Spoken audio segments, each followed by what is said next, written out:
Hello दोस्तों, नमस्कार, शुभ संध्या। मैं कुछ बोलना चाह रही थी, बीच में डिस्टरबेंस हो गया। एक तरफ मैंने सब्जी गर्म कर दी, दाल बना रखी है, दूसरी तरफ दूध गर्म कर दिया। अब मेरी रोटी बन रही है।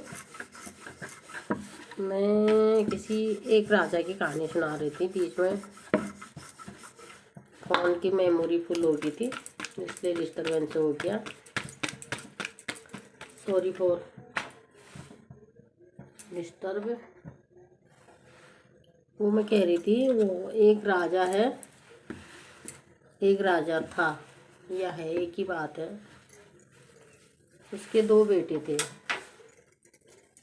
बड़ा राजा जो था ना, बड़ा बेटा जो था, सॉरी,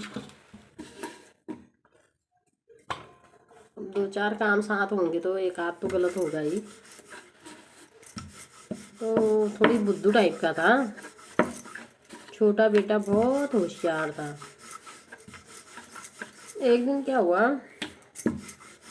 होते करते राजा इसी उधेड़ बुन में लगा था सारी जिंदगी। आखिर इस राज्य का मालिक कौन होगा, क्योंकि जो रीति रिवाज होते हैं उसके हिसाब से तो घर का जो बड़ा बेटा होता है वही राज्य का उत्तराधिकारी होता है।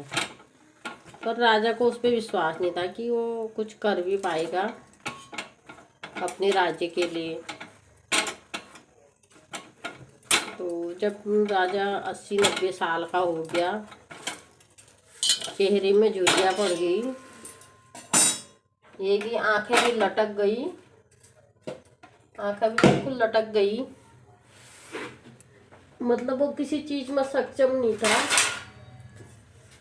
तब उसने कहा कि आखिर करा क्या जाए, इस राज्य को मैं सौंपूं तो किसको सौंपूं, बड़े बेटे को, छोटे बेटे को। यदि बड़े बेटे को सौंपता हूँ तो वो इस राज्य को संभालने लायक नहीं है, मुझे विश्वास नहीं है, मेरा बच्चा है, मैं उसे बचपन से जानता हूँ। और छोटे को दूँ तो समाज ताने मारेगी। देखा, इसको तो छोटे बेटे से प्यार था, बड़े बेटे को धुतकार दिया, नकार दिया। उसने कहा इन दोनों की एक परीक्षा ली जाए। अब देखो, जो परीक्षा में पास होगा उसी को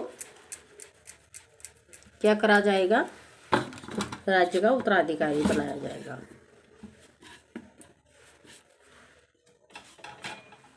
उसने दोनों बच्चों को पास बुलाया, बोला बेटा आज मैं तुम दोनों को एक काम सौंपता हूँ, और जो सबसे जल्दी सबसे पहले इस काम को करके आएगा उसको मैं ये राज्य का कार्यभार संभालूंगा। ठीक है? उन्होंने कहा जी पापा जी ठीक है, आपका आदेश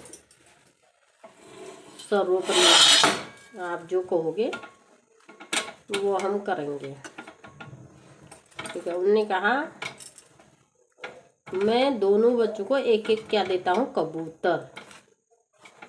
दोनों बच्चों को, बेटू को उसने एक एक कबूतर दे दिया। बोला इस कबूतर को ऐसी जगह पे मारना जहाँ पर आपको कोई न देखे, बिल्कुल सुनसान जगह हो, जहाँ आपको दुनिया की कोई जीव जंतु प्राणी कोई भी ना देखे। और जो सबसे पहले इस कबूतर को मार के मेरे पास लाएगा उसको मैं ये राज्य का उत्तराधिकारी बनाऊंगा। ठीक है? दोनों बेटे कबूतर को लेकर चले गए जंगल को। एक दिन हुआ, 2 दिन हुआ, 3 दिन हुए, 4 दिन हुए, 5, 7, एक हफ्ता हो गया। जाते जाते जाते जाते बड़ा बेटा तो गया एक वीरान से जंगल में गया। वहाँ उसे एक खंडहर मिला।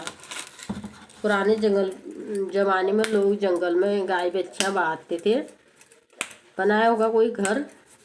बाद में वो लोग लौट के आ गए तो घर खंडहर हो गया। उसकी छत टूटी थी, उसके अंदर गया, वहां देखा चारों तरफ कोई नहीं था।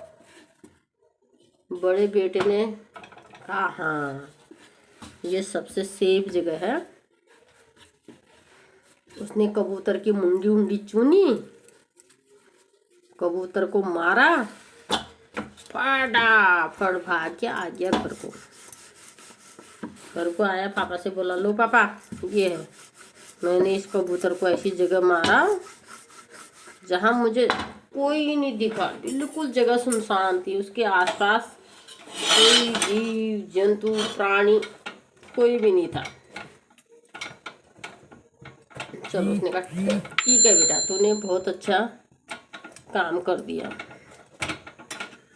उसके बाद छोटे बेटा जो था, छोटा बेटा 1 दिन 2 दिन 3 दिन वो अपना भूखा प्यासा घूमते घूमते, उसकी तो हड्डी हड्डी रहेगी। और कोई दाना पानी मिलता तो वो कबूतर को खिलाता और अपना भूखा प्यासा जाते 1 हफ्ता 2 हफ्ता, उसे बहुत सारे दिन हो गए। लास्ट में एक घनघोर जंगल में गया, उसे भी वहाँ एक खंडहर मिला। उस खंडहर में जाके उसने देखा, उसने चारों तरफ देखा, कोई चिड़िया, कोई पशु पक्षी जानवर कोई भी नहीं है।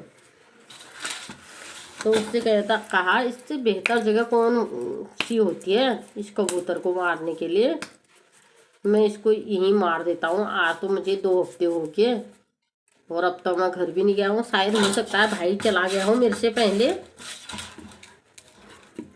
जैसे ही उसने वहाँ गया, वो बंद कमरे में, चारों तरफ देखा, पशु पक्षी जीव जंतु कोई भी नहीं था। उसने चारों तरफ देखा, जैसी उसको मारने की कोशिश करी, उसके अंदर का भगवान जाग गया, उसके अंदर का परमात्मा आत्मा जाग गई। उसने कहा, अरे मूर्ख, अरे धूर्त, तू क्या कर रहा? तू भी तो इंसान है, जो तू इसको मारा, तू तो देख रहा है इसको मारते हुए, तू भी तो कोई प्राणी है। उसे बिल्कुल झटका जैसा लगा, एक शौक जैसा लगा। उसने कहा, नहीं, मैं तो देख रहा हूँ इसको मारते हुए, पापा ने तो बोला है कोई भी ना देखे, लेकिन मैं तो देख रहा हूँ। उसने वो कबूतर को पकड़ा, जिंदा कबूतर लाके रोते धोते भूखा प्यासा धक्के खाते खाते घर आ गया। उसने कहा, पापा मुझे माफ़ कर दो, मुझे आपका राज्य नहीं चाहिए।